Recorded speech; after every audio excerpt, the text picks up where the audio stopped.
Bismillahirrahmanirrahim. Assalamualaikum warahmatullahi wabarakatuh. Alhamdulillah, wassalatu wassalamu ala rasulillah, amma ba'da. Berjumpa lagi dengan kita di program bicara bincang capaian akademik dan riset ilmiah LP2M UIN Sumatera Utara Medan, yang hari ini kita menghadirkan seorang peneliti yang sangat handal. Ini sudah malang melintang. Ya, jadi Malang, Jawa Timur, ya, melintang sampai ke ujung Sumatera, kira-kira gitu ya. Dan dunia penelitiannya, yang terakhir penelitian beliau yang spektakuler, yang hari ini akan kita bedah, akan didiseminasikan atau disiarkan secara live dan internasional. Penelitian beliau berjudul Komunikasi Global dan Identitas Tionghoa di Indonesia dan Malaysia.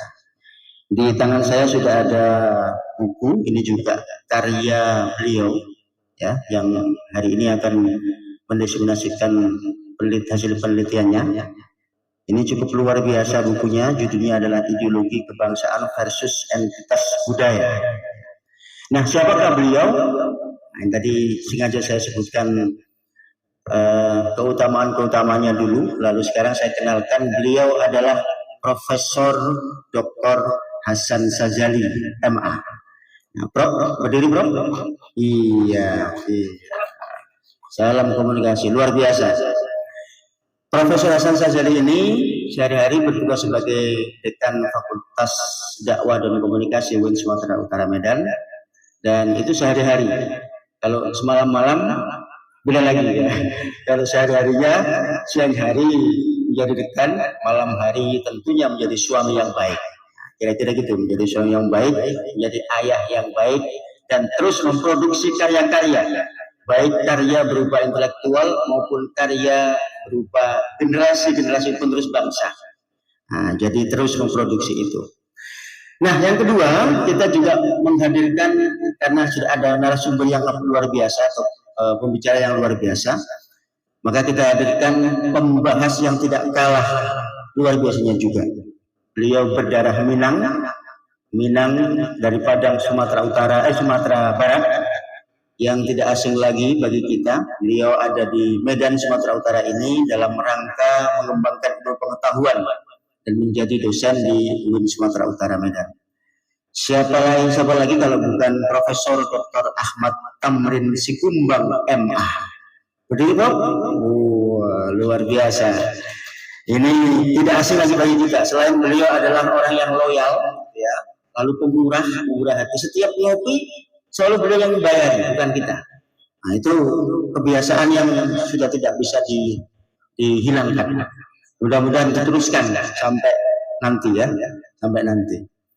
Selain itu beliau adalah seorang peneliti dan seorang penulis buku yang luar biasa, karena beliau bekerja dengan banyak penerbit buku, sehingga karya-karya beliau terus bercucuran seperti air mata, mengalir terus tanpa henti, tiada henti, dan selalu terdepan. Artinya pola-pola Yamaha sudah beliau terapkan, ya, menjadi yang terdepan. Nah, hari ini akan mengupas atau membahas tentang apa yang dilakukan penelitian atau diseminasi yang dilakukan oleh Profesor Dr. Hasan Sazali.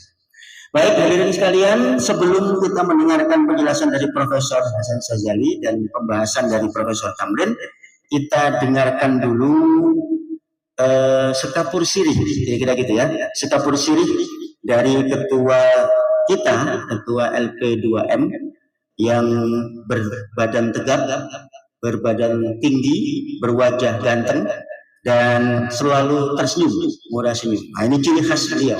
Ciri khas beliau ada dua. Yang pertama, murah senyum. Ya, yang kedua, beliau selalu menawarkan makan di mana kita. Itu yang penting.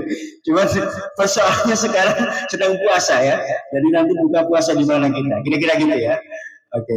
Baik, kita dengarkan sekapur sini dari ketua kita, ketua LP2M, Profesor Dr. Nisful Khairi MAG. Pada beliau saya persilakan.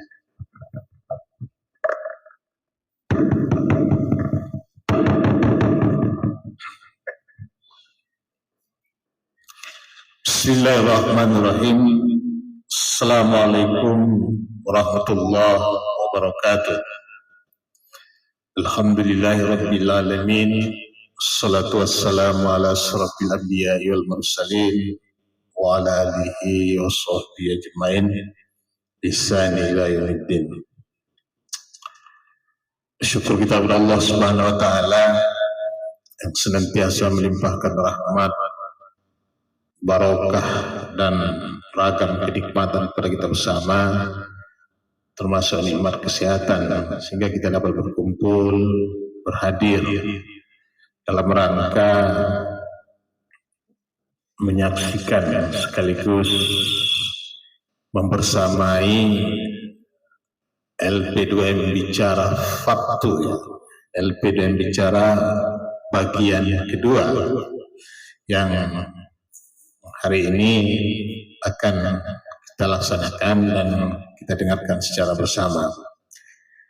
Yang saya hormati, saya muliakan para tuan-tuan guru, para profesor, para doktor, bapak-bapak, ibu-ibu, dan saudara-saudara sekalian. Saya tidak sebutkan lagi satu-satu karena kita sudah saling mengenal dan saling menguatkan antara kita bersama. Bapak-bapak, ibu-ibu, dan saudara-saudara sekalian,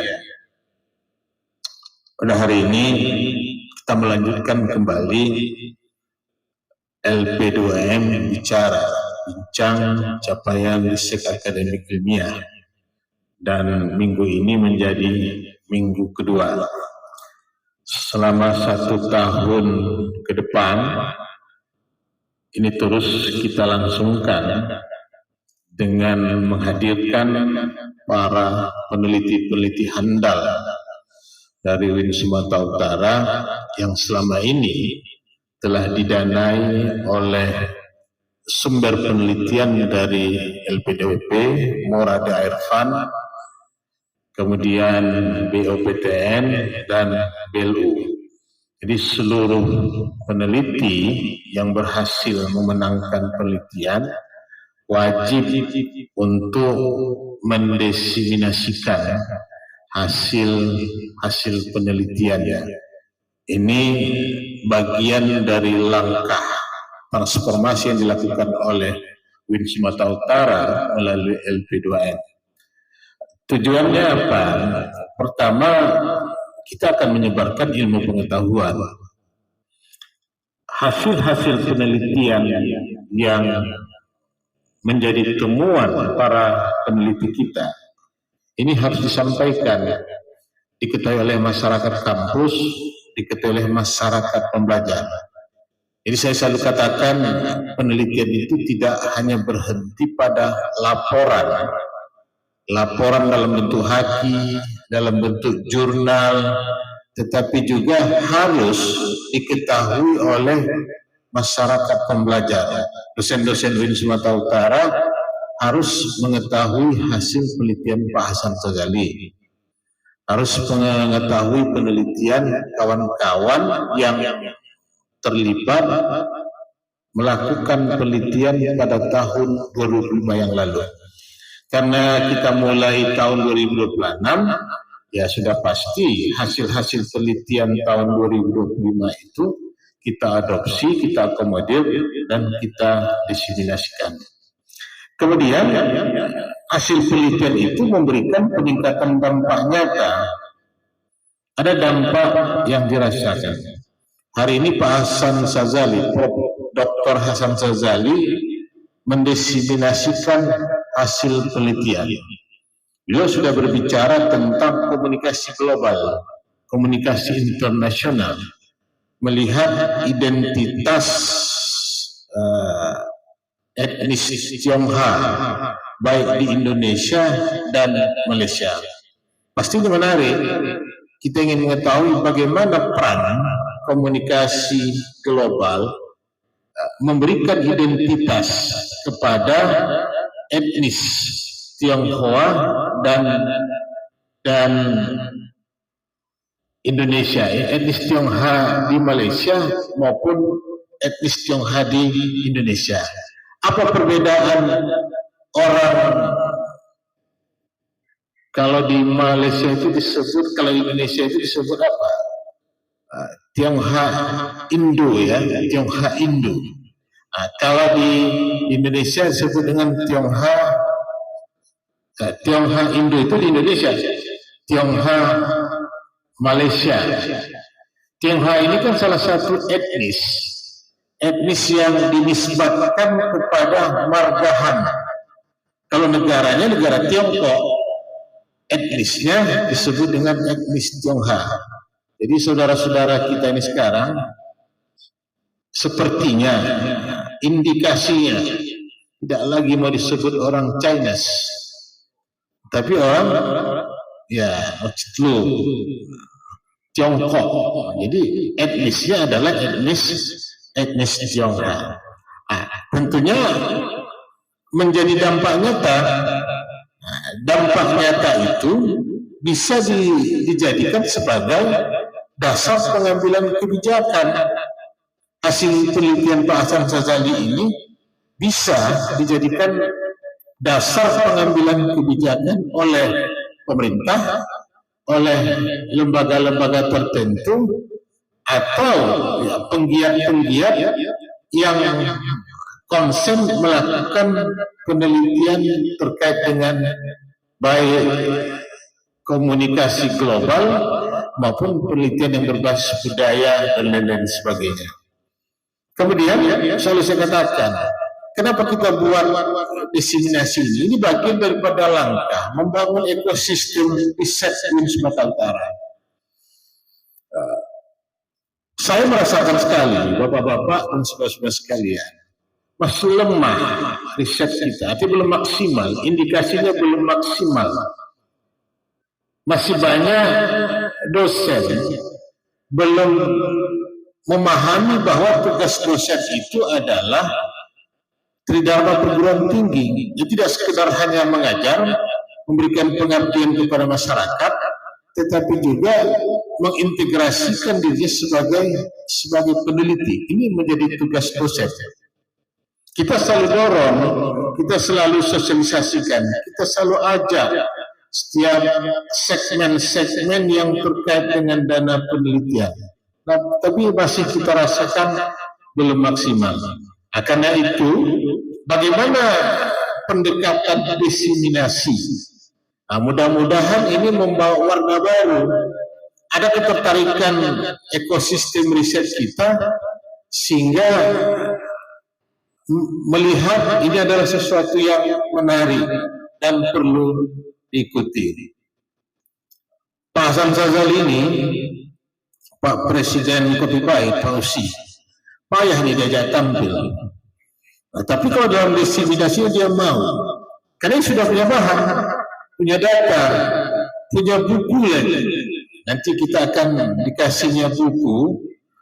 Bagi yang bertanya, kalau yang tak bertanya itu usah dikasih. Yang bertanya dikasih. Karena di mata seorang dosen, buku itu oleh-oleh yang paling berharga.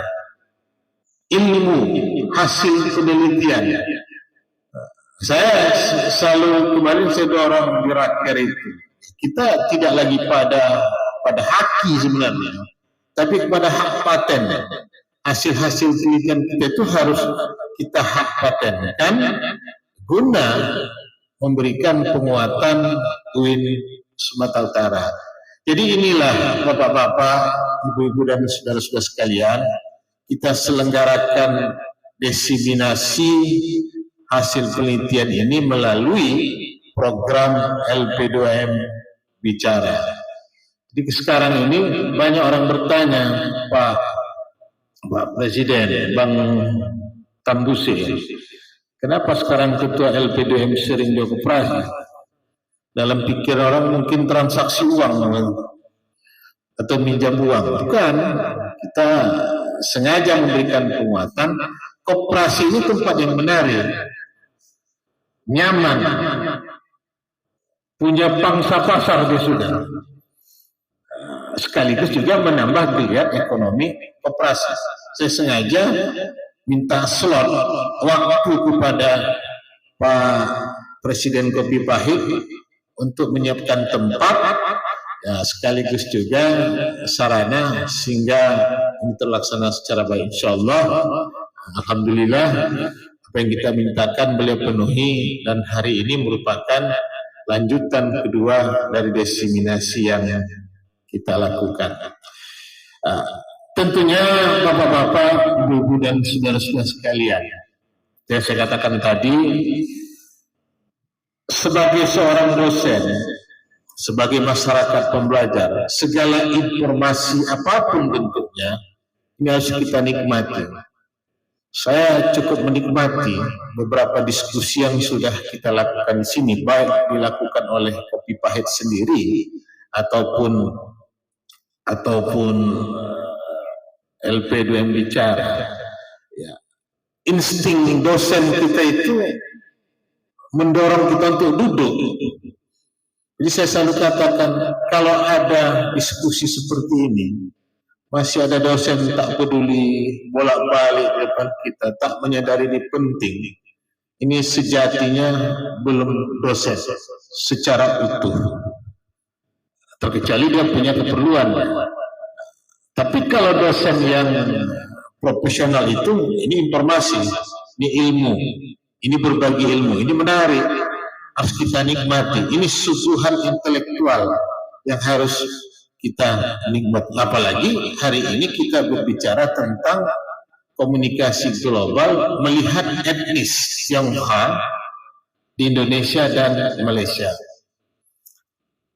Tionghoa Indonesia ini, kalau berdasarkan data statistik itu sekitar sudah 4%, hampir 11,5 juta sekarang di Indonesia dari populasi jumlah penduduk Indonesia. Nah, begitu juga di Malaysia. Hasil penelitian bahasanya akan melihat perbedaan. Apa perbedaan aspek budayanya, ya? Kemudian aspek apa lagi? Aspek budayanya, kebijakan pemerintahnya, bahkan sisi perbedaan nasionalismenya pun perlu dilihat. Mana lebih nasionalisme Tionghoa Indonesia dengan Tionghoa Malaysia? Apa yang membedakannya? Budaya juga begitu. Jadi ini akan kita dengar secara bersama. Tentunya saya selaku Ketua LP2M di Sumatera Utara sangat menyambut baik dan memberikan apresiasi yang sebesar-besarnya khususnya kepada donor sumber, Profesor Dr. Hasan Sazali dan Profesor Dr.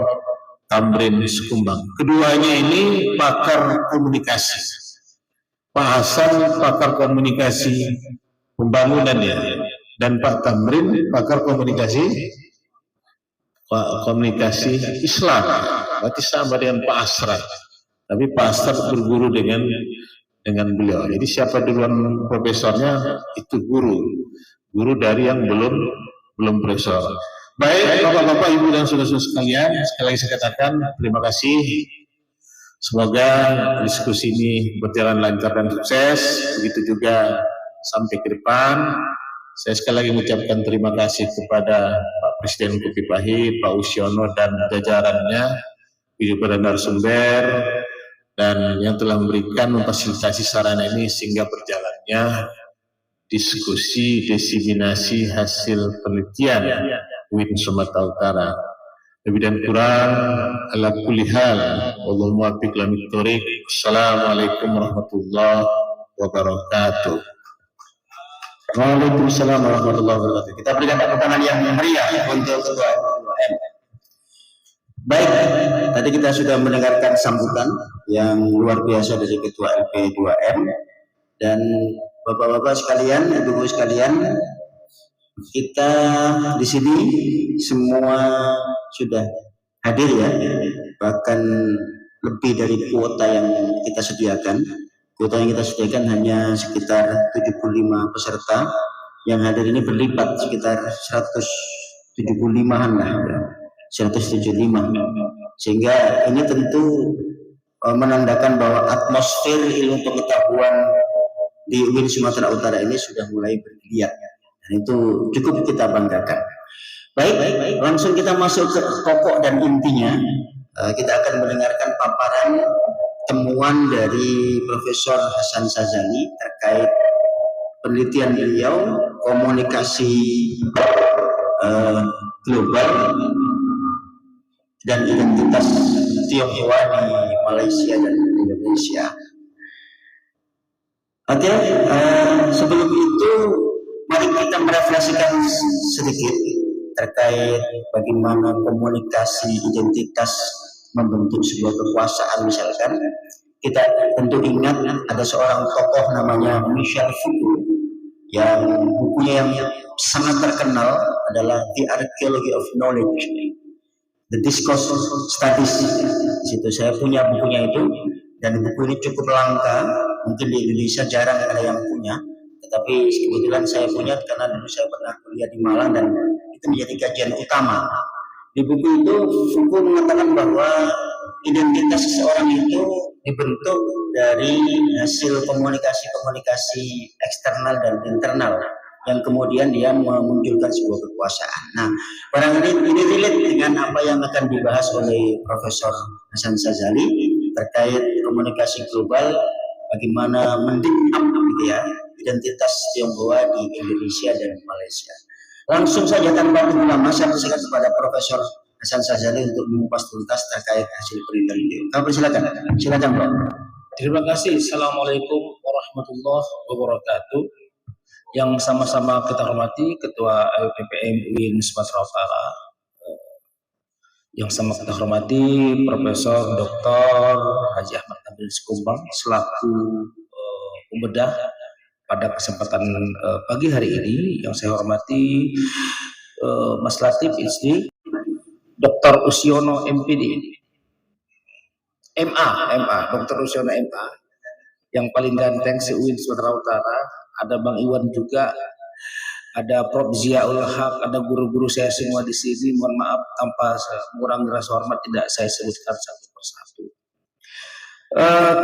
Sebenarnya riset ini berawal dari hiruk-pikuk di media sosial ketika anggota parlemen di Malaysia pada waktu itu mereka bertanya menanggapi presentasi dengan menggunakan bahasa Inggris, walaupun bahasa Inggris itu sebagai bahasa kedua di Malaysia, bahasa resmi kedua. Nah, perdebatan yang menarik itu ada beberapa senator yang menginstruksi rapat berlangsung, kenapa you tak menggunakan bahasa Melayu? Nah, begitu. Jadi bagi saya, peneliti, insting penelitian saya main di situ. Dan beberapa dekade belakangan ini, anak-anak Malaysia itu, anak-anak muda Malaysia itu, Gen Z-nya itu lebih senang pakai bahasa Indonesia ketimbang bahasa Melayu. Mungkin kawan-kawan bisa scroll nanti di YouTube, ya, bagaimana itu terjadi. Ini juga tidak tahu apakah merupakan hasil dari sebuah akulturasi atau asimilasi, karena banyak pekerja-pekerja Indonesia yang memang berinteraksi dengan menggunakan bahasa Indonesia ketika mereka sebagai TKW atau lain sebagainya. Tetapi ini menarik bagi kita sebenarnya, karena bahasa itu adalah identitas kebangsaan. Nah, menurut saya sebenarnya berbeda dengan etnis Tionghoa yang ada di Indonesia. Sebenarnya ini riset ini Pak Moderator, saya kepingin kemarin itu mengambil objek risetnya itu untuk Indonesia itu wilayah Medan, Yogyakarta, sama Makassar. Karena bagi saya, khususnya yang di Jogja, di Jawa khususnya, itu etnis Tionghoa di Jawa itu nggak nampak Tionghoanya gitu, medok Jawanya gitu, medok Jawanya. Beda dengan Medan ya. Nah, jadi mereka lebih pasti berbahasa Jawa ketimbang berbahasa Hokkien dan lain sebagainya. Tapi kalau di Indonesia, di Medan saat ini juga sudah mulai ada pergeseran, ada kepercayaan diri mereka itu untuk menggunakan bahasa Indonesia yang baik dan yang benar.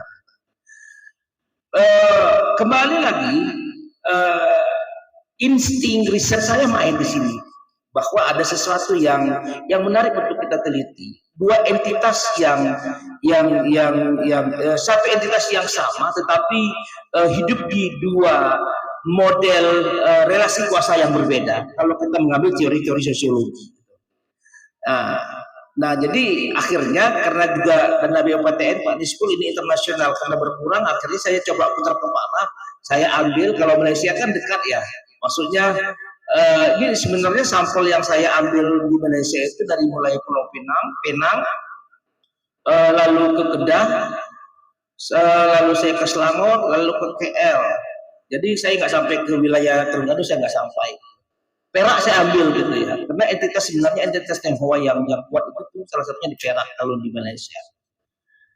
Nah, jadi untuk Indonesia saya ambil Medan. Cuma bagi saya ini cukup representatif lah kalau kita mau bicarakan tentang ideologi kebangsaan di ruang publik baru. Kenapa ruang publik baru? Ruang publik baru ini kan menjadi sebuah dilema perjumpaan bagi siapapun untuk melakukan proses interaksi. Apakah mereka melakukan proses interaksi di Facebook, di YouTube, di TikTok, di Instagram dan lain sebagainya. Biasanya di ruang publik baru, neo public space ini, masyarakat, individu itu lebih percaya diri, lebih confidence untuk mengekspresikan siapa dirinya sebenarnya, ya, lebih confidence. Makanya terkadang ini saya coba apa dulu ya, latar belakangnya dulu. Makanya banyak kita lihat di media sosial orang-orang yang melakukan tindakan hate speech, ujaran kebencian, itu seakan-akan dengan bahasa narasi, diksi yang ia gunakan itu tergambar bagi kita ini orangnya ini besar, tinggi, berawaan, kasar, ternyata kecil, mungil gitu. Tetapi narasi-narasi yang disampaikannya di media sosial itu setajam silet. Nah, ini menjadi bahwa memang di media sosial orang, apalagi akun-akun anonim ya, akun-akun anonim orang sangat berani ya untuk mengungkapkan sebuah ekspresi kesenangan atau ketidaksenangan dia dengan kelompok atau individu tertentu. Nah, jadi penelitian ini bagi saya sangat penting gitu, sangat penting, apalagi ke degradasi tentang isu-isu kebangsaan kita juga sudah makin terkuras, makin menipis. Nah, itu latar belakangnya.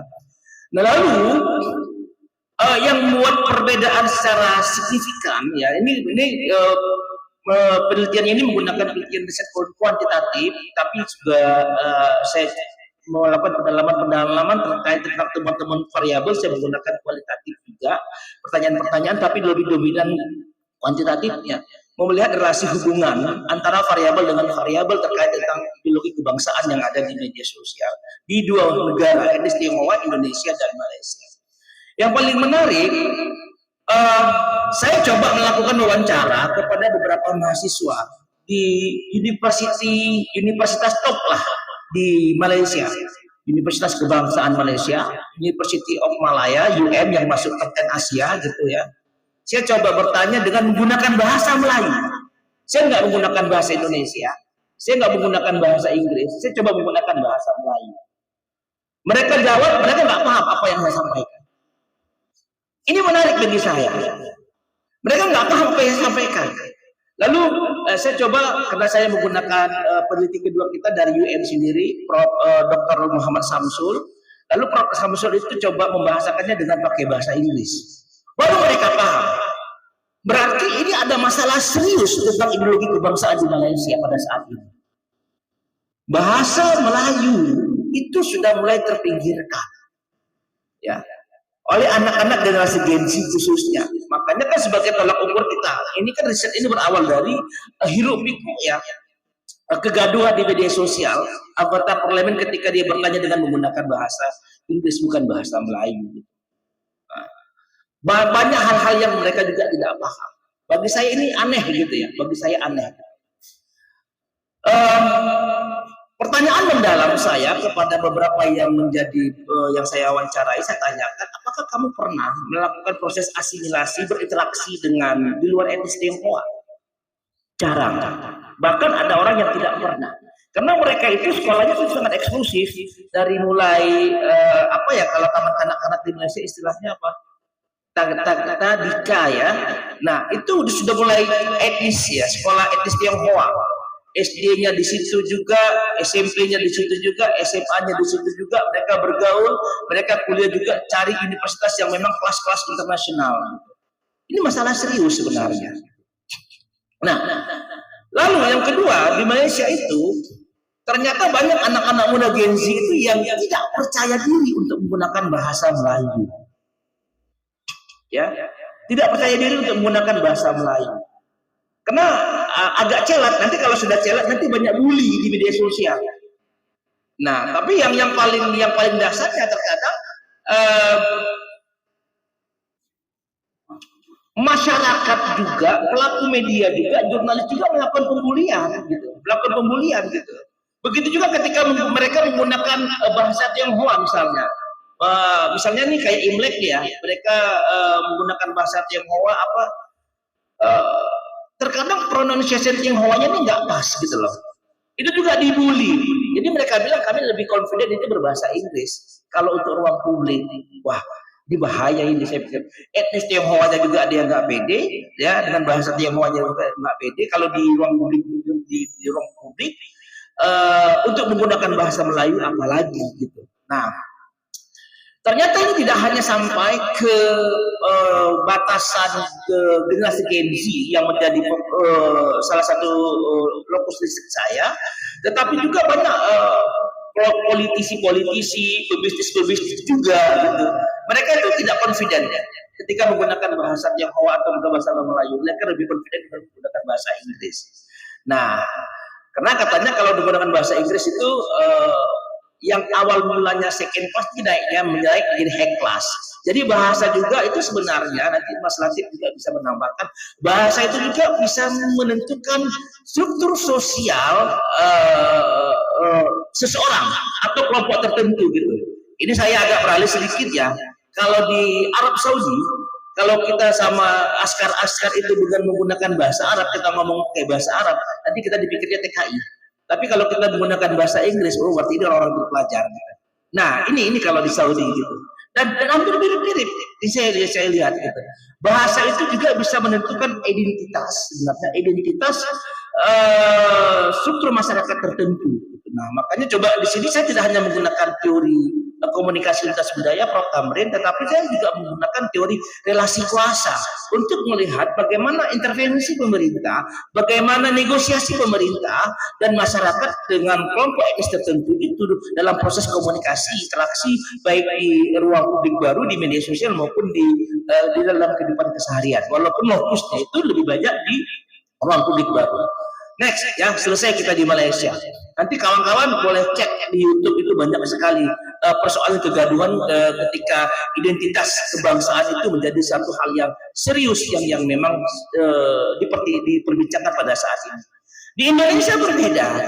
Di Indonesia mereka percaya diri dengan menggunakan bahasa Indonesia, ya sebagai bahasa kebangsaan, bahasa kesatuan, percaya diri.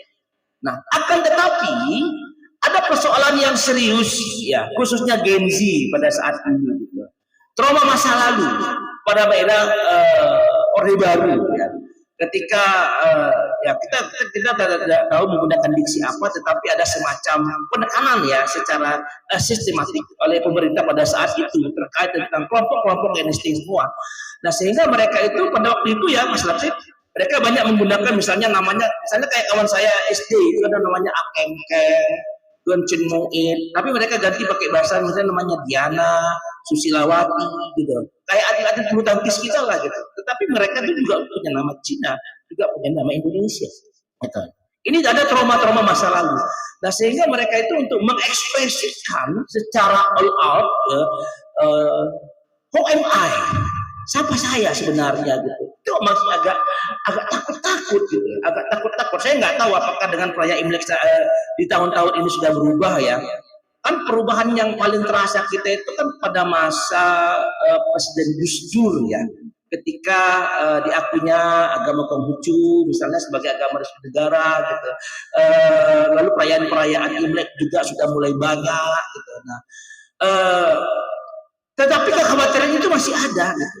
Ya, bagi Gen Z itu masih ada. Begitu juga dengan politikus, karena di Indonesia kebetulan Kota Medan ini saya juga menanyakan beberapa politikus yang memang terlibat dalam pengambilan kebijakan khususnya di Kota Medan. Dia bilang kami takut salah gitu. Lalu mereka ketika mengekspresikan budayanya itu di ruang publik ya sebenarnya walaupun sudah mulai show off, ya sudah mulai berani, tetapi tetap hati-hati. Diksi yang digunakan juga harus hati-hati gitu. Tampilan-tampilan gambar, pemilihan model, misalnya pemilihan background dan lain sebagainya juga harus hati-hati. Tanpa mereka takut misalnya bersinggungan dengan agama tertentu, ya apalagi agama mohon maaf kalau saya menggunakan istilah mayoritas di sini gitu ya. Nah, begitu juga dengan kelompok elit politik tertentu, mereka sangat hati-hati gitu ya, sangat hati-hati. Dan kalau boleh kita jujur, kalau kawan-kawan coba melihat di televisi, di media sosial, di YouTube dan sebagainya, Imlek dengan tahun kudanya pada saat ini ya, pada saat ini juga begitu hati-hatinya mereka dalam menyampaikan suatu pesan-pesan moral terkait tentang penguatan etnis Tionghoa yang ada di Indonesia. Nah, kesimpulan dalam riset saya di sini ditemukan bahwa sebenarnya penguatan identitas etnis Tionghoa itu dalam pentas global, ya dalam pentas global kalau kita mau bicara jujur, ini memberikan kontribusi positif sebenarnya. Ya, istilahnya lebih banyak bisa menarik investor, kepercayaan investor baik di Malaysia maupun di Indonesia gitu, secara politik ekonominya gitu ya. Nah, akan tetapi ada hal-hal yang mereka harus skip. Belum lagi di Indonesia khususnya begitu banyaknya hate speech, ujaran kebencian terkait etnis Tionghoa gitu ya. Khususnya dalam TKA ya, tenaga kerja asing yang bekerja di tambang-tambang yang ada di Indonesia gitu. Nah, sebenarnya kan ada benarnya, tetapi kadang-kadang kan tidak seperti itu, narasinya itu seakan-akan masuk ke persoalan-persoalan yang berbau propaganda, ya, untuk menghasut, mengajak untuk melakukan kebencian kepada kelompok tertentu. Nah, ini PR sebenarnya bagi kita kaum terpelajar, bahwa apalagi kalau kita bicara tentang konteks Islam, Nabi Muhammad SAW menyuruh kita untuk ilma walau tuntutlah ilmu sampai ke negeri Cina ya. Gimana Pak? Utlubul ilma walau dusin. Nah, itu Cina. Kenapa Cina? Berarti kan ada sesuatu di Cina itu gitu kan. Nah, Cina ini kan sekarang kan menjadi salah satu ekonomi raksasa dunia ya. Nah, bagaimana kita lihat diplomasi tawar-menawar terkait tentang pajak ya dengan Amerika gitu, mereka bisa defend dengan kuatnya untuk bisa memberikan narasi normal tertentu bagi skala ekspor impor. Nah, menurut hemat saya kekuatan kita dalam melakukan proses interaksi komunikasi khususnya etnis Tionghoa untuk Indonesia dan Malaysia ini menjadi hal yang serius yang harus kita perhatikan. Bahkan salah satu mungkin dalam hemat saya di UIN mungkin di tempat kita ini kemarin kan ingat saya Bu Rektor juga melakukan kunjungan ke Cina gitu ya.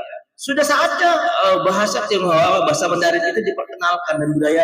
Karena ketika kita mengenal budaya, ketika kita bisa berbahasa negara setempat itu banyak hal-hal yang memang bisa kita dapatkan. Ada banyak apakah program-program ekonomi, program beasiswa pendidikan dan sebagainya itu bisa kita dapatkan. Nah, jadi intinya ada dua hal yang berbeda. Kalau di Indonesia itu dapat sokongan, dapat apa dari negara. Tapi kalau di Malaysia itu kayaknya sepertinya dalam pendekatan teori relasi kuasa itu ada semacam intimidasi, walaupun intimidasinya tidak terlihat gitu. Tetapi intimidasinya di media sosial itu lebih banyak mendiskreditkan ini sehingga mereka itu tidak confident dan lain sebagainya. Tidak hanya di kelompok luar gitu, tapi kelompok mereka sendiri ketika mereka itu menggunakan bahasa-bahasa Tionghoa dan lain sebagainya itu ada semacam hal yang tidak menyenangkan. Ini temuan-temuan yang dapat saya dapatkan di lapangan. Mungkin demikian, saya kembalikan kepada moderator. Saya akhiri. Assalamualaikum warahmatullahi wabarakatuh. Terima kasih luar biasa. Kita berikan tepuk tangan dulu untuk narasumber kita atau peneliti yang sangat luar biasa ya, yang sudah melakukan penelitian tingkat internasional. Baik, saudara-saudara sekalian, saya bisa mengambil beberapa kesimpulan dari yang disampaikan beliau tadi yang sangat luar biasa. Ternyata dari aspek fenomena di lapangan banyak mahasiswa yang orang-orang Cina yang di Malaysia ternyata mereka malu atau bahkan tidak bisa berbahasa Hokkien ya, berbahasa Cina.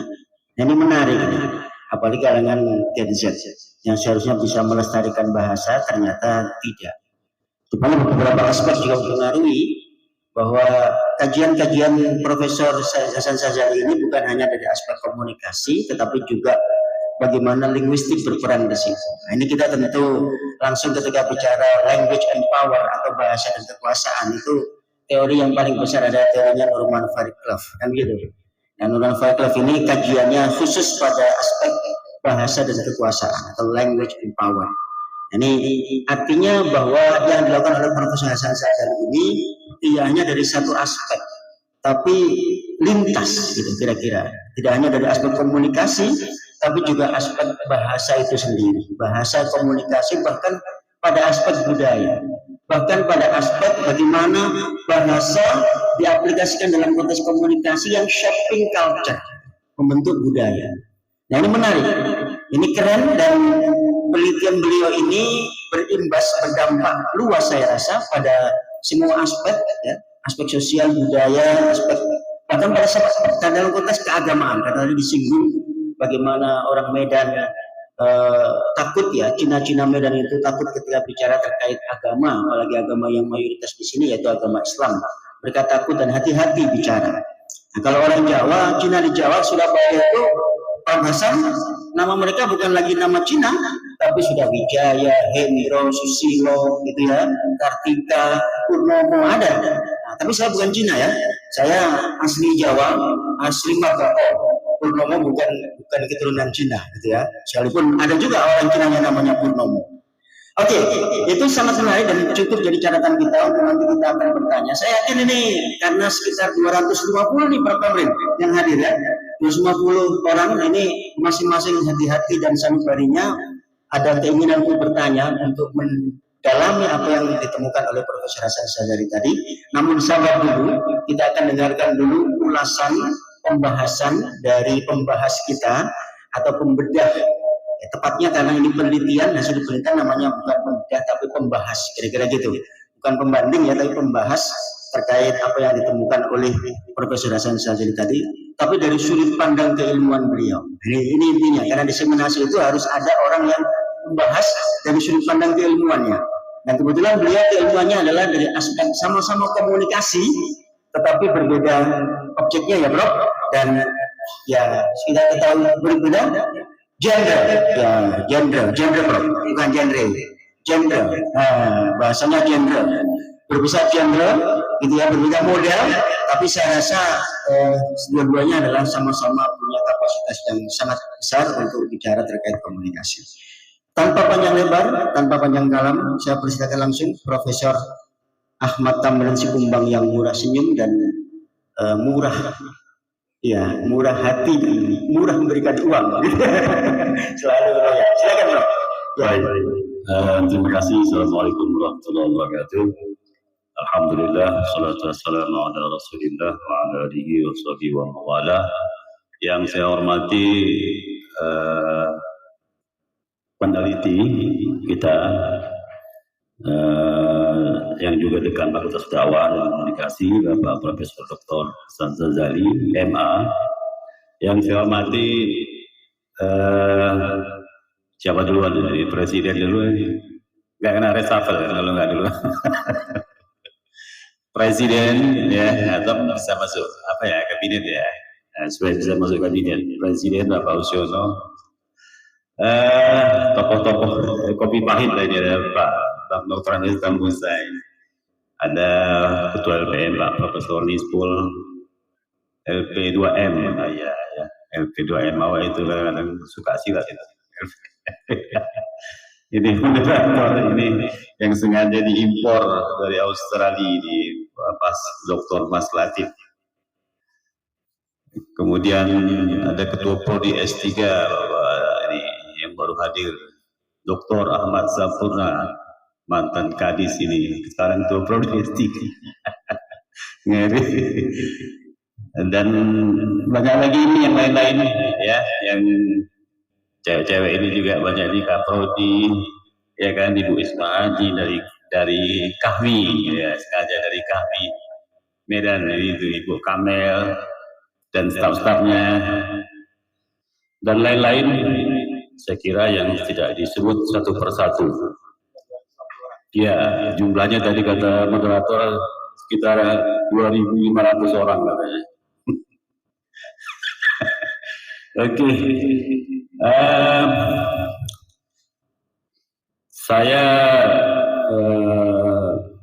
komen aja lah ya, komentari aja terhadap hasil penelitian yang tadi sudah disampaikan dengan sangat apik oleh peneliti Profesor Hasan Sazali ya tentang komunikasi global. Saya kira ya beliau sudah berhasil tentunya memotret ya bagaimana tema tersebut ya, komunikasi global kaitannya dengan etnis Tionghoa yang ada di Indonesia dan di Malaysia. Ya, jadi dan pemotretannya itu saya kira cukup komprehensif karena dia dipotret dengan dua metode, baik metode kuantitatif dan juga metode kualitatif. Ya, dan yang ketiga dimixkan juga, tiga berarti ya. Kuantitatif itu tentu tadi menghasilkan temuan umum, ya temuan umum saya kira yang tadi sudah dipaparkan dengan sangat baik sekali oleh beliau. Ya apa saja hasil temuan umumnya dari pemotretan yang dilakukan secara kuantitatif tersebut. Demikian pula tidak cukup hanya kuantitatif, beliau juga menambahkan kajiannya dengan metode kualitatif. Nah ini kan tentu memperkuat, jadi bukan aspek-aspek umum saja, tapi juga ada aspek-aspek spesial, aspek-aspek khusus.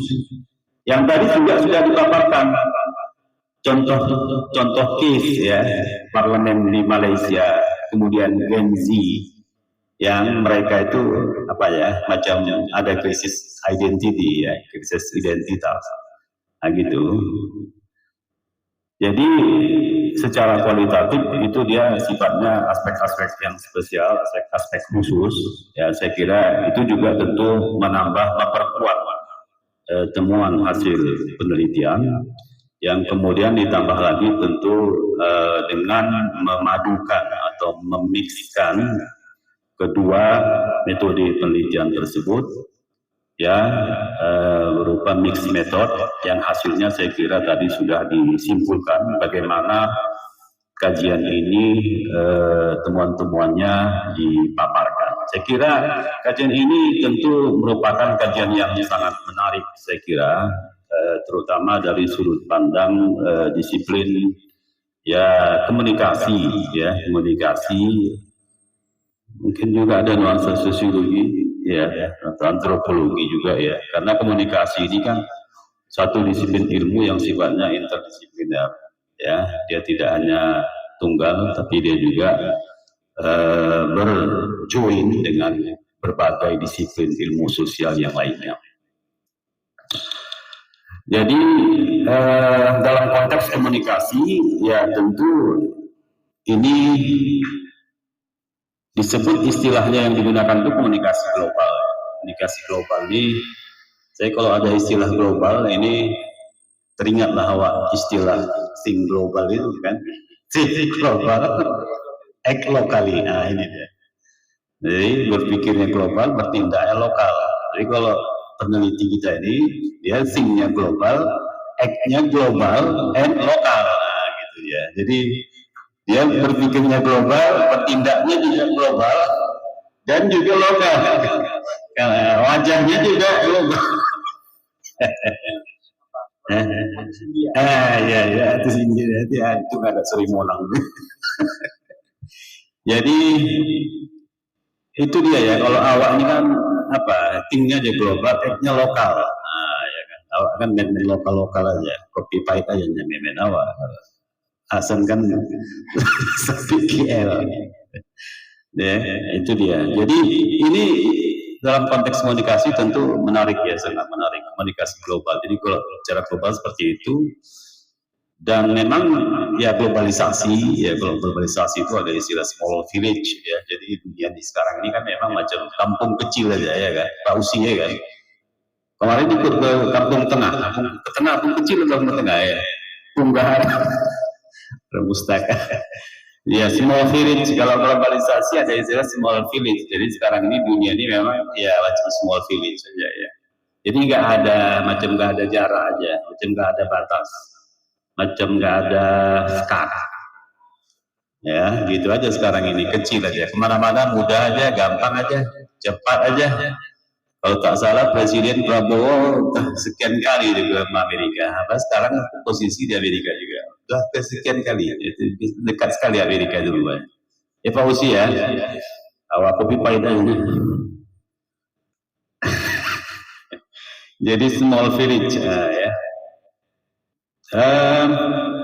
Tapi dunia sudah mengglobal ya kan. Jadi saya kira ya ini menjadi satu tuntutan yang harus diadaptasi ya, perkembangan global yang harus diikuti perkembangan global oleh kita semua. Ya tadi ya, salah satu mungkin masukannya ya, globalisasi ini memerlukan instrumen language ability, ya kemampuan bahasa. Nah ini, jadi tadi ya bahasa Cina, Chinese Tionghoa, bahasa Inggris, bahasa Arab, bahasa dan lain-lain lah. Saya kira itu merupakan tuntutan daripada global communication global, ya kan, komunikasi global.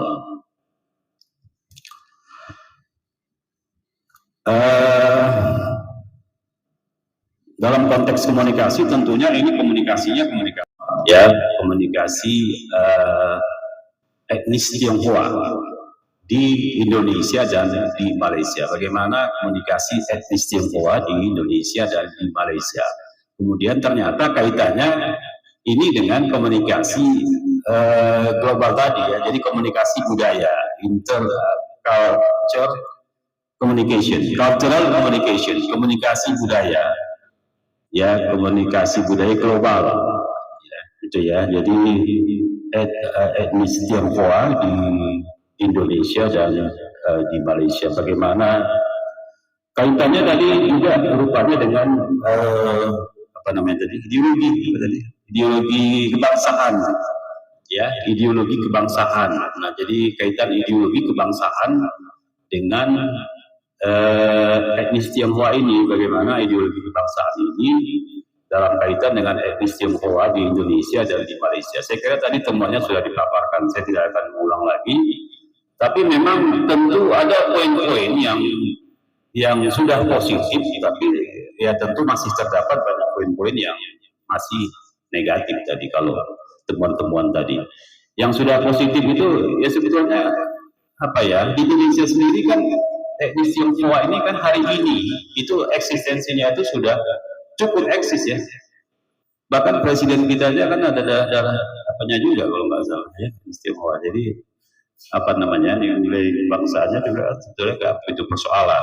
Dan juga banyak tokoh-tokoh ya yang latarnya itu juga etnis Tionghoa, misalnya Stella Christie, ada banyak beberapa menteri itu banyak dari etnis Tionghoa. Jadi dari segi ideologi kebangsaan di Indonesia saya kira ya belakangan ini dalam perkembangannya mungkin karena kemajuan komunikasi juga itu tidak begitu persoalan ya, tidak begitu persoalan.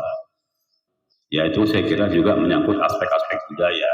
Cuman mungkin yang masih adalah persoalan-persoalan, tentu masih terdapat berbagai persoalan, misalnya dalam dalam aspek pendidikan ya, masih ada lembaga pendidikan yang eksklusif, tidak inklusif. Nah itu dia. Ya dan mungkin yang lain-lain, tapi itu yang bisa kita lihat. Ada teritori-teritori yang juga masih eksklusif, ada area-area yang itu nggak boleh masuk kecuali mereka. Kayak di Jakarta itu ada PIX itu ya, PIX itu area-area Tionghoa, pecinan, Chinese pecinan, gitu. Jadi nggak bisa ya. Itu kenapa bisa terjadi seperti itu? Itu saya kira itu karena diberi ruang yang lebih terbuka bagi mereka. Termasuk ketika kekuasaan yang lalu itu juga kan itu keberpihakan nampaknya lebih kepada mereka. Makanya ada kasus di Morowali ya, itu juga nggak tahu ya, tapi saya sekilas lihat dari informasi dari media, ya situasinya seperti apa, bahkan penguasa setempat juga nggak bisa memasuki area tersebut. Nah itu kan menjadi satu ironi juga itu, ya ironi juga. Itu tentu kaitannya dengan komunikasi global tadi, komunikasi budaya, ya terkait dengan etnis Tionghoa di Indonesia. Jadi saya kira setelah reformasi dalam perkembangannya etnis Tionghoa ini cukup mendapatkan tempat lah saya kira di Indonesia dalam banyak aspek. Ya, cuman memang dari segi asimilasi, dari segi akulturasi, ya baik dari segi pendidikan dan aspek-aspek lain itu saya kira memang perlu terus dilakukan perbaikan-perbaikan untuk menuju pada yang lebih kondusif, yang lebih strategis ke depan.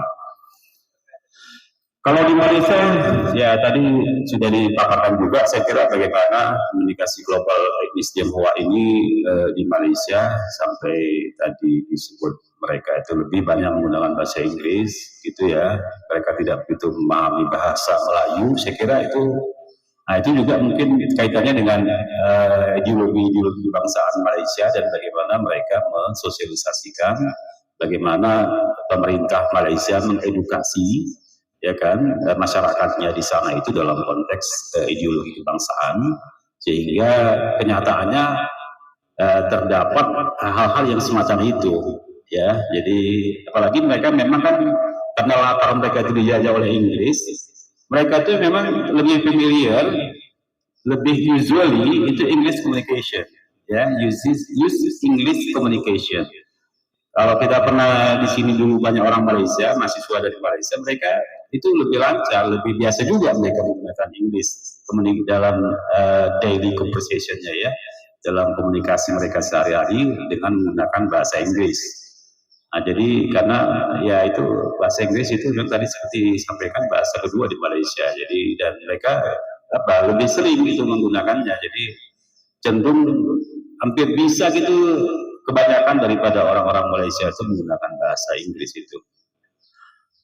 Ya saya kira banyaklah ya aspek-aspek saya kira terkait dengan komunikasi global ini dikaitkan tadi dengan etnis Tionghoa di Indonesia dan bagaimana spektrumnya, bagaimana landscape-nya, dan tentu banyak hal-hal ini satu temuan yang sudah dilakukan. Tentu banyak aspek-aspek lain, banyak hal-hal lain yang mungkin perlu dilakukan, perlu digali dan perlu dilakukan kajian, ya terutama bidang-bidang sosial, ya bidang-bidang sosial di Fakultas Dakwah, di Fakultas Ilmu Sosial, dan di ya lembaga kita lah, misalnya aspek tadi pentingnya bahasa, karena sampai sekarang ini nggak tahu juga bagaimana situasi tentang pentingnya bahasa, kita menganggap terhadap pentingnya bahasa di lembaga kita ini.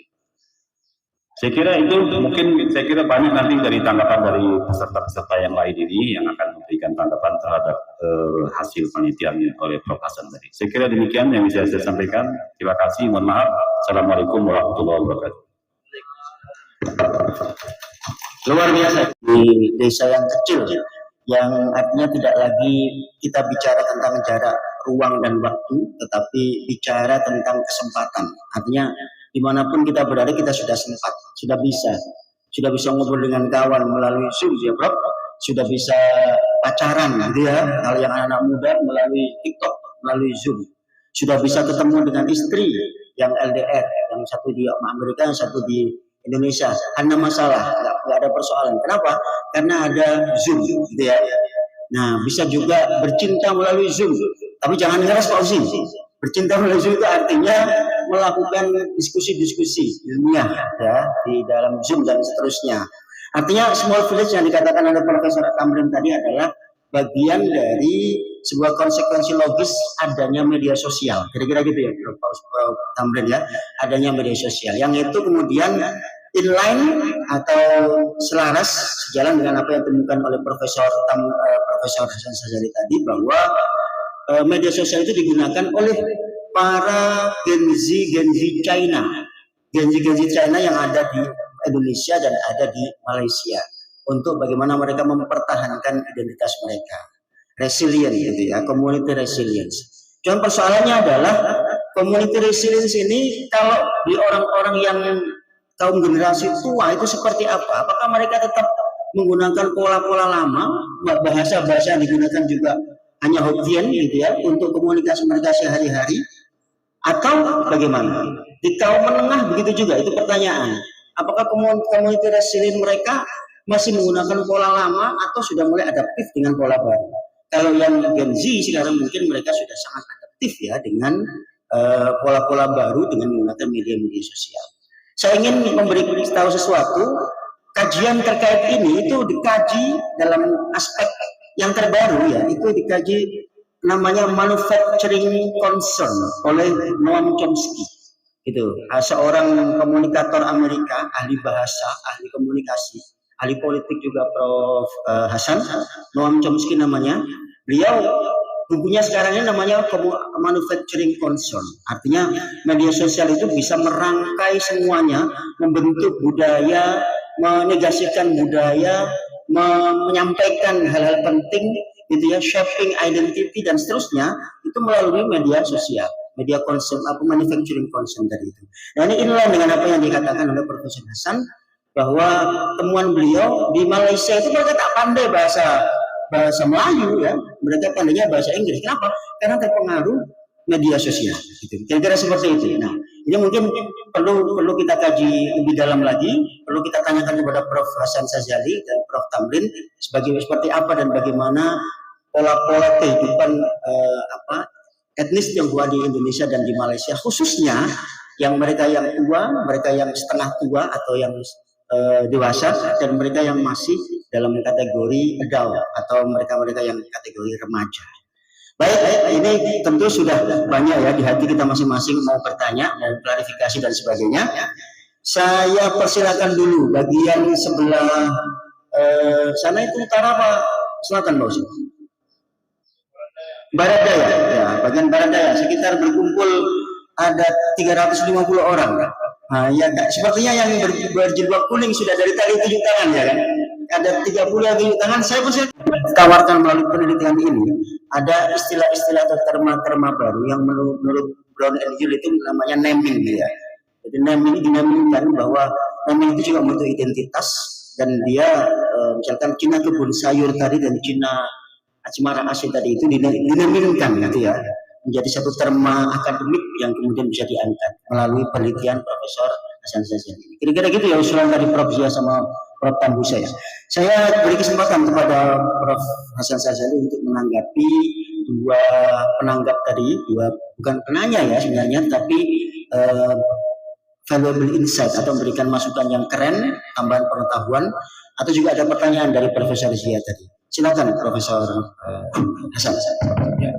Terima kasih Mas Latif selaku rektor. Pertanyaannya tajam ya, menukik. Memang awal mulanya riset ini ketika saya mengambil sampel Indonesia, lokus riset Indonesia itu saya ingin yaitu Medan, Padang, Jawa Tengah atau Jogja, Makassar. Itu idealnya kalau ingin memotret Cina di Indonesia.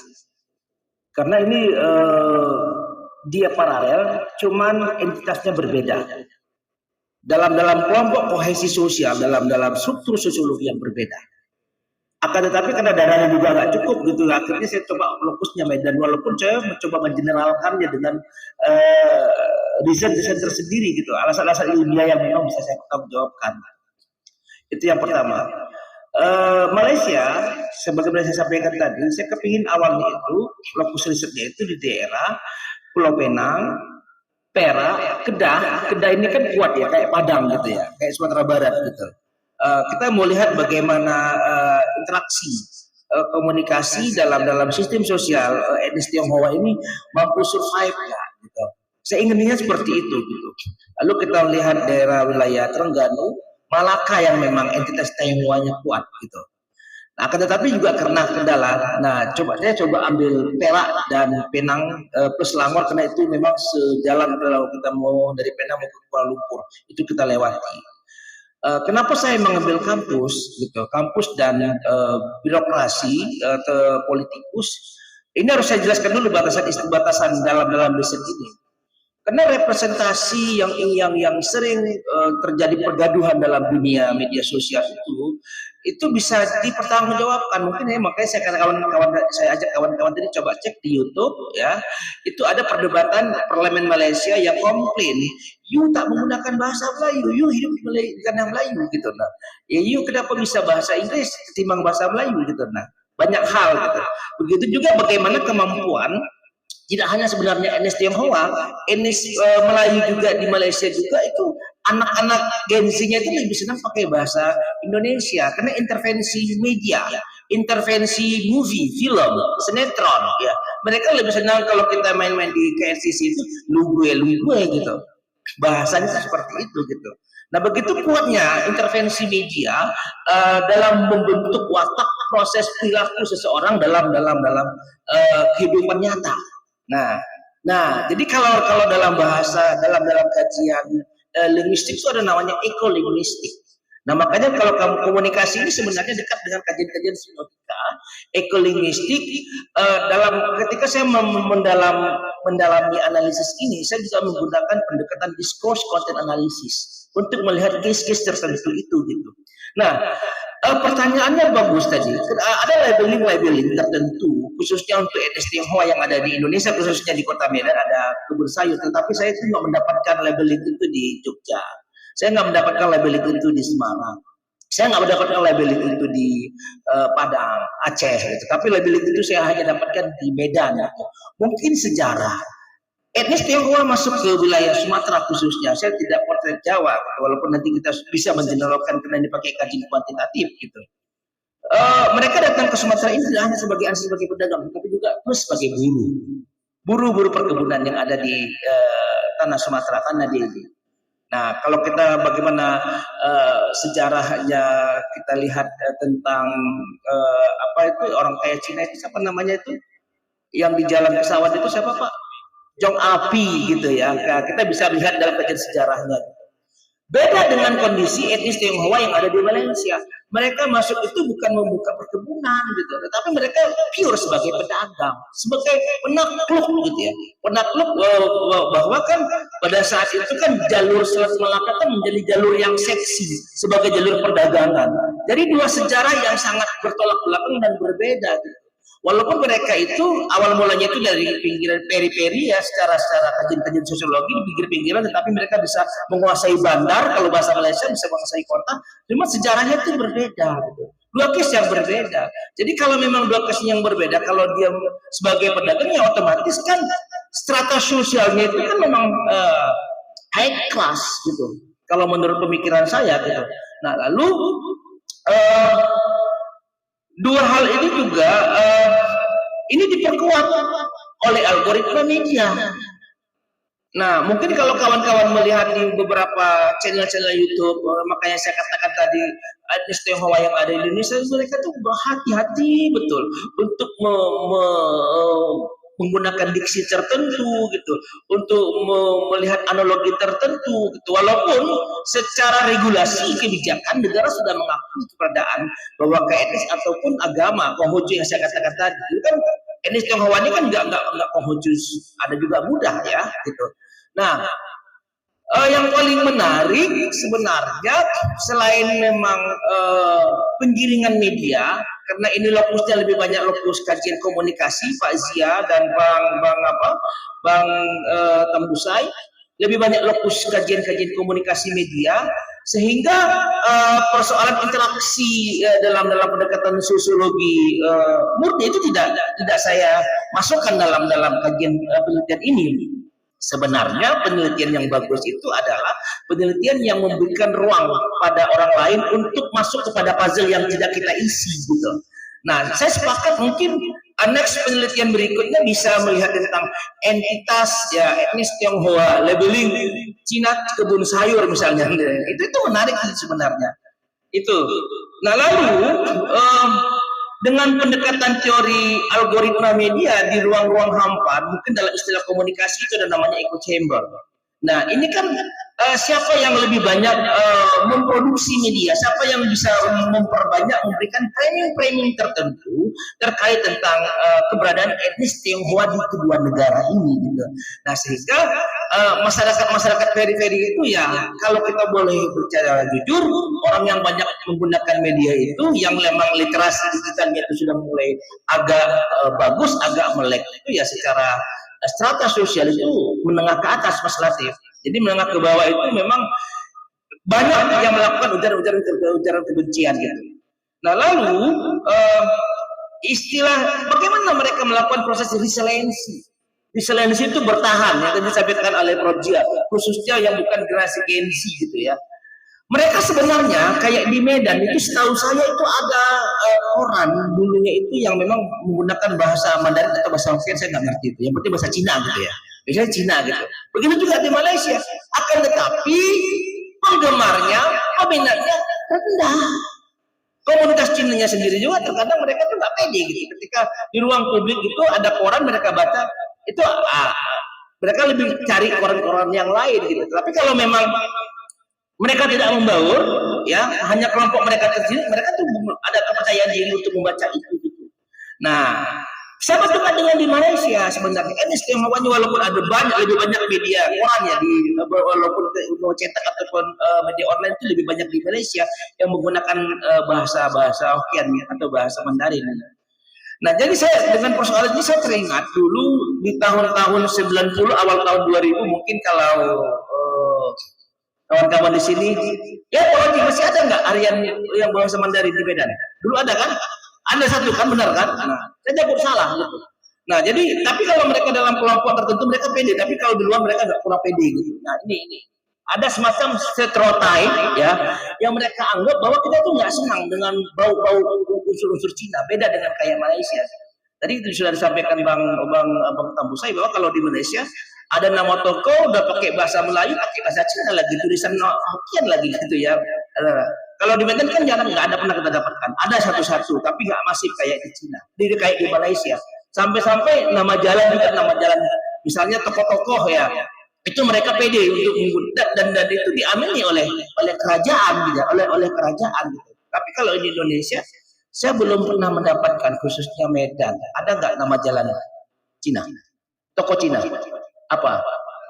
Sun Yat-sen ya, Sun Yat-sen itu dekat dari Sun Yat-sen ya, dari Asia ya, Sun Yat-sen. Tapi tidak begitu banyak gitu. Tetapi kalau secara dalam sejarah, makanya ada dua hal yang berbeda masuknya Cina di wilayah Sumatera, khususnya di Pantai Timur kita, dengan di Malaysia itu dua diksi yang berbeda gitu, sehingga stereotype yang dikembangkan oleh orang di luar etnis Cina juga bermacam-macam. Saya ingat ada sinetron yang paling menarik itu pemainnya itu Leoni, Jangan Panggil Aku Cina. Searching sekarang di YouTube. Coba Jangan Panggil Aku Cina. Saya pernah menyuruh mahasiswa saya untuk buat jurnal deskripsi Jangan Panggil Aku Cina dalam diskurs konten analisis di CA. Saya minta dalam pendekatan semiotik itu untuk membedah film itu. Bahwa ketidakdiakuan stereotip yang begitu kuat dalam kelompok ranah budaya tertentu terkait tentang etnis Tionghoa yang negatif-negatifnya ada yang muncul. Padahal bagi saya salah satu suku yang cepat beradaptasi itu adalah Tionghoa. Kalau tidak cepat mereka beradaptasi, nggak mungkin mereka menguasai hampir sebagian Nusantara.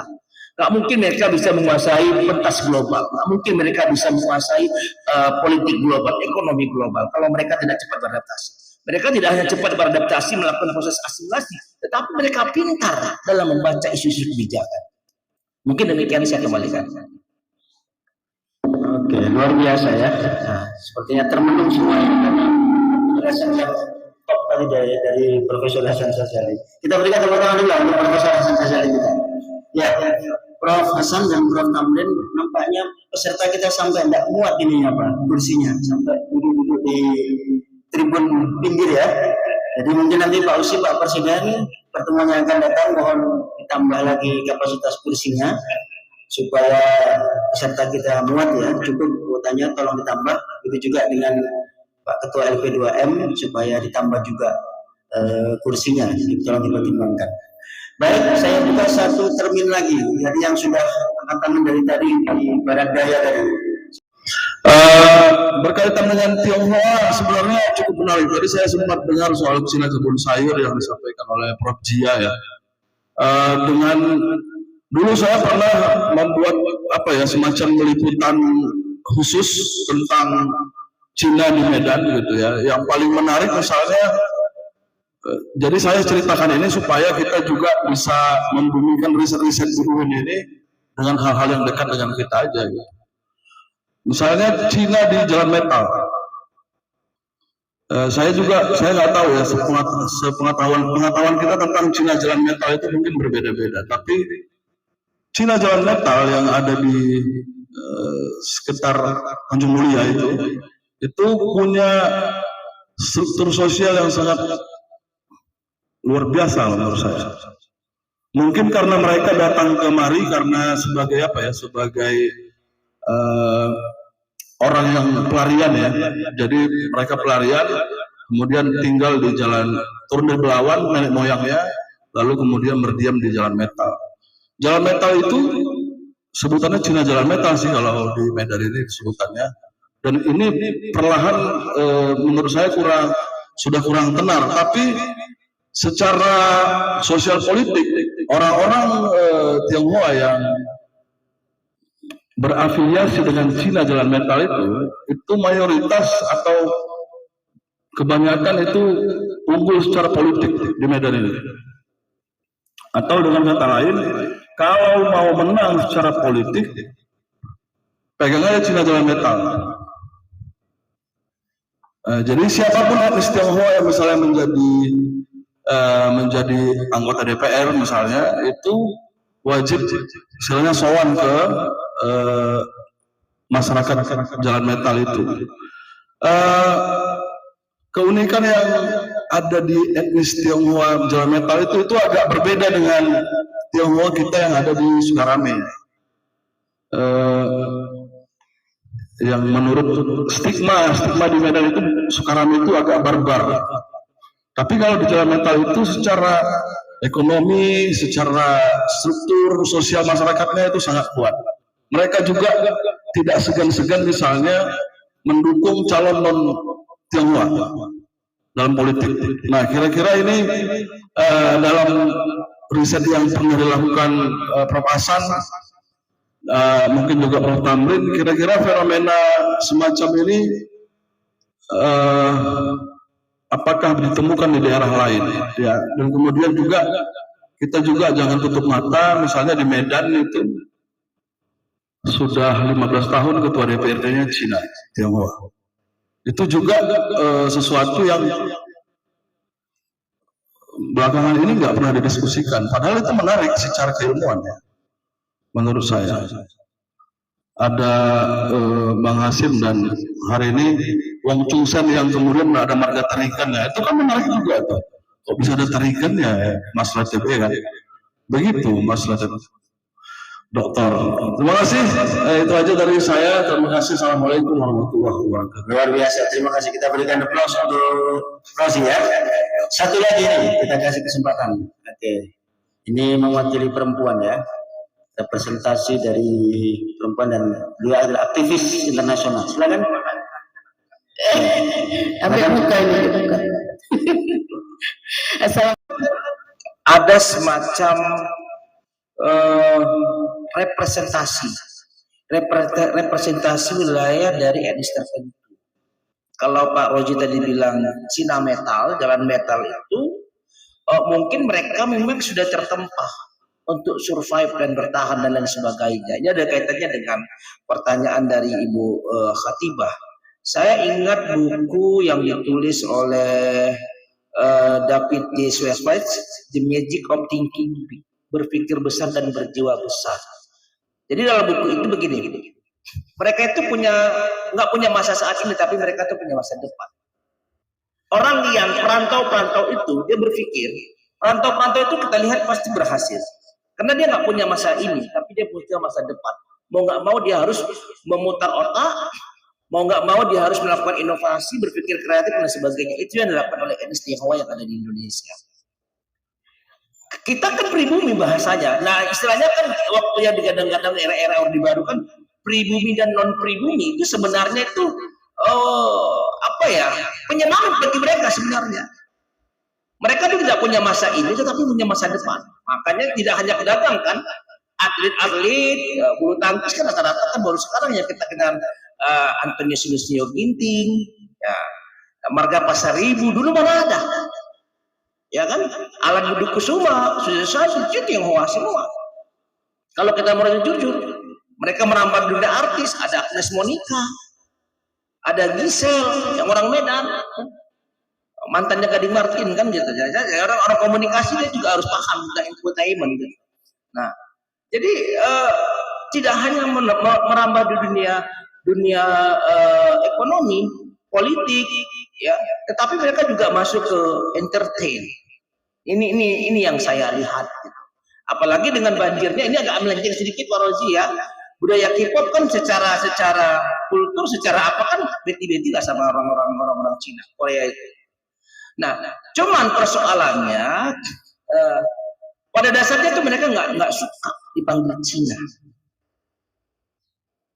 Ya, makanya tadi yang saya katakan tadi sebelum pada pertanyaan tanggapan tadi itu sinetron Jangan Panggil Aku Cina itu kan background istilahnya Pak Rozi kalau kita dalam kajian semiotika itu latar film itu kan diambil di Sumatera Barat di Kota Padang. Sinetron Leoni itu kan diambil di Kota Padang. Gitu. Jangan Panggil Aku Cina. Gitu. Karena bukan persoalan agama, tetapi Cinanya itu yang nggak disetujui hubungan mereka itu oleh si laki-laki. Gitu. Dan stereotype inilah yang berkembang terus, yang di framing ya oleh anak-anak muda yang memang interculture digital literasi itu rendah. Ini yang harus dilakukan oleh pemerintah. Mereka bukan kelompok, ya bagi saya sih sebenarnya bukan saya pro tidak. Mereka juga banyak sumbangsinya kepada negara. Mereka juga sudah labeling itu sebenarnya kan itu kan seakan-akan kan orang yang berpikir secara labeling dalam konotasi negatif itu sebenarnya kelompok-kelompok yang narasi berpikirnya itu tidak open minded. Tapi kalau memang open minded, udah banyak jalan-jalan keluar misalnya, labeling itu pasti terkurangi gitu. Nah, makanya saya katakan tadi itu salah satu suku di Indonesia ini ya yang paling cepat beradaptasi itu adalah etnis Tionghoa. Memang saya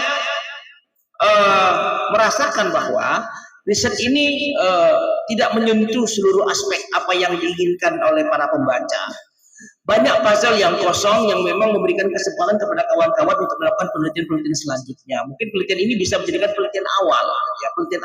Sebenarnya saya katakan tadi penelitian ini berawal dari persoalan hiruk-pikuk di media sosial anggota parlemen yang ada di Malaysia terkait tentang anggota-anggota parlemen itu yang tidak bisa menggunakan bahasa Melayu. Mereka tuh lebih aware, lebih percaya diri dengan menggunakan bahasa Inggris. Padahal itu acara resmi negara.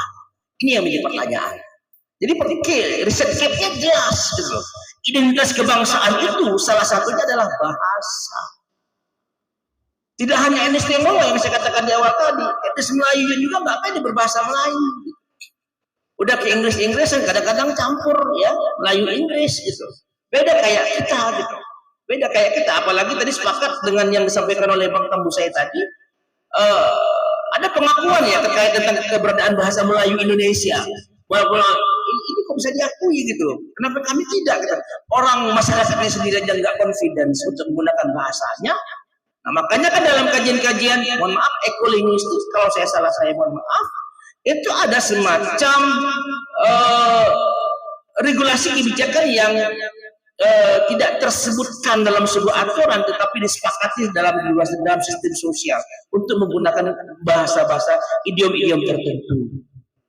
Nah, karena ada kekhawatiran dari para ilmuwan yang ada di Malaysia itu, yang pertama tergerusnya bahasa Melayu, sudah makin hari makin banyak idiom-idiom yang berhilangan, gitu, termasuk Melayu di wilayah Sumatera juga, gitu.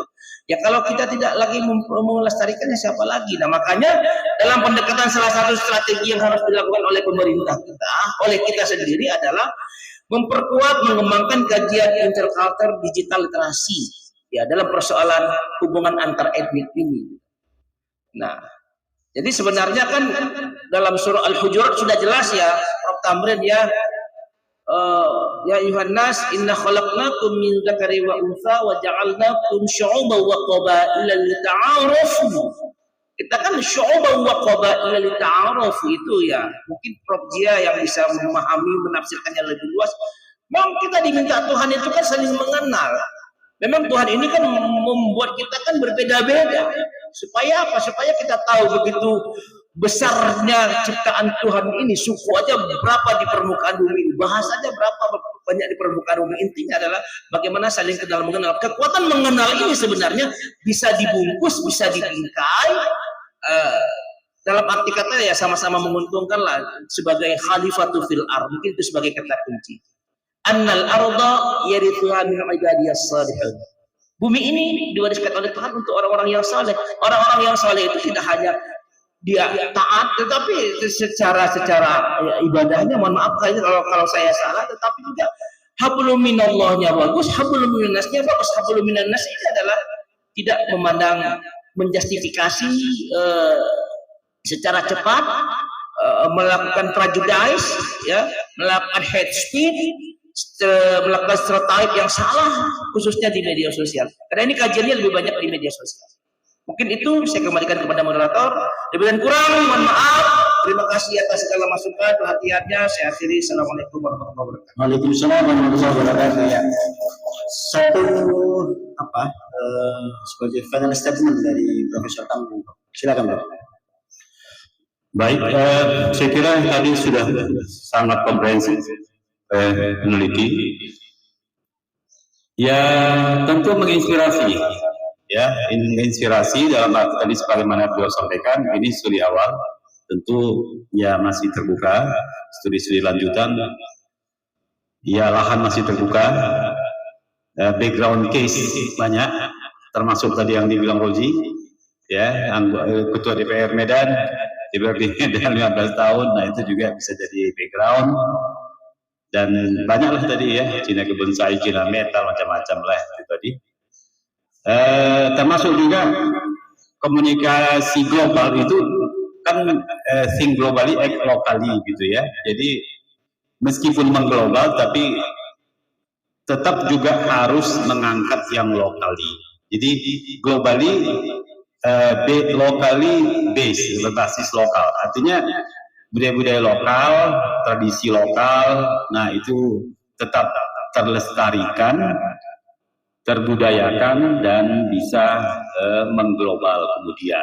Saya kira itu jadi ini riset yang menarik, apalagi metodenya juga metode yang ditinjau dari berbagai metode, ya saya kira cukup menarik dan menginspirasi. Saya kira demikian. Terima kasih. Saya kembalikan. Terima kasih, Prof. Tepuk tangan untuk Profesor Tamrin ya. Ya, baik.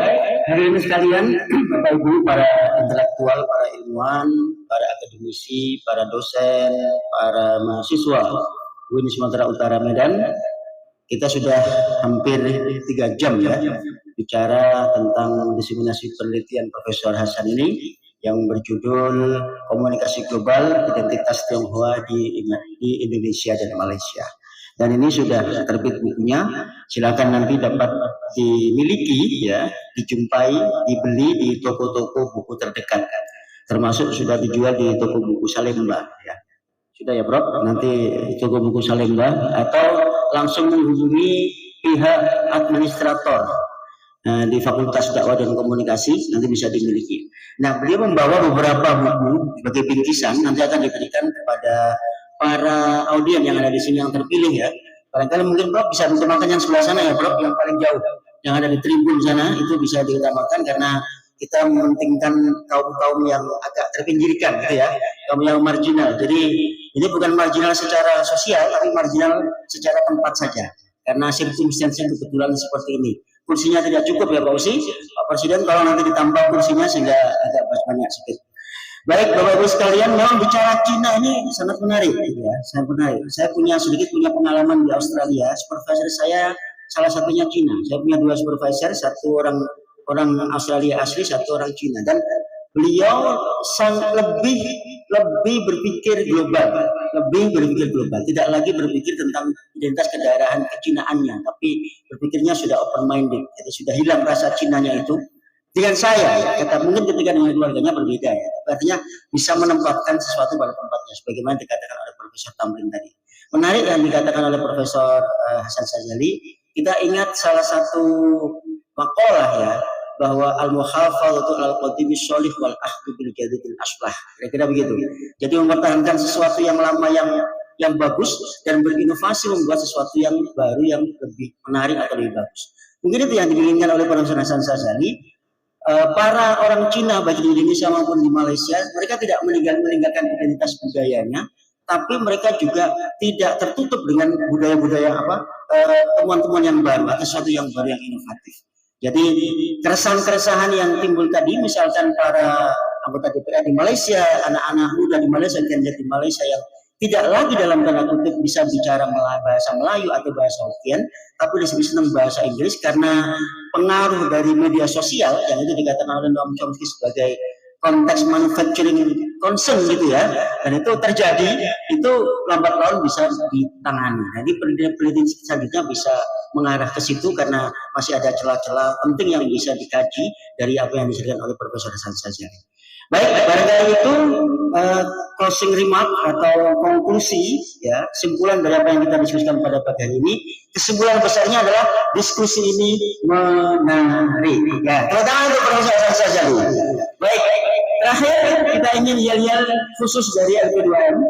Saya kenalkan bagi yang belum kenal ya. Mungkin yang minggu kemarin belum datang. Karena minggu kemarin jumlah pesertanya 2.500, sekarang sudah 1.500 ya. Oke, yang-yelnya adalah kalau saya bilang bicara, tolong disaut dengan LP2M mendunia, gitu ya. Iya, oke. Kita mulai ya. Global sekarang ya, LP2M global. Jadi minggu kemarin mendunia, sekarang global. Oke, kita mulai ya. Kalau saya bilang bicara, tolong Bapak Ibu saut dengan LP2M global. Oke, kita mulai. Bicara LP2M global. Kita ulangi. Tolong tangannya sambil menggegar ke depan ya. Oke. Bicara LP2M global. Terima kasih, tepuk tangan untuk kita semuanya. Dengan demikian diskusi kita pada pagi hari ini. Terima kasih atas kesempatan dan waktu kedatangan Profesor Hasan Sazali, Profesor Tamrin Sikumbang. Terima kasih atas kontribusi yang luar biasa. Terima kasih kami ucapkan kepada Presiden Kopi Pahit, Pak Usiono.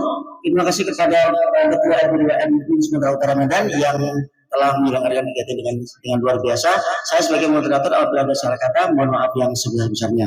Assalamualaikum warahmatullahi wabarakatuh. Selanjutnya kita akan memberikan sertifikat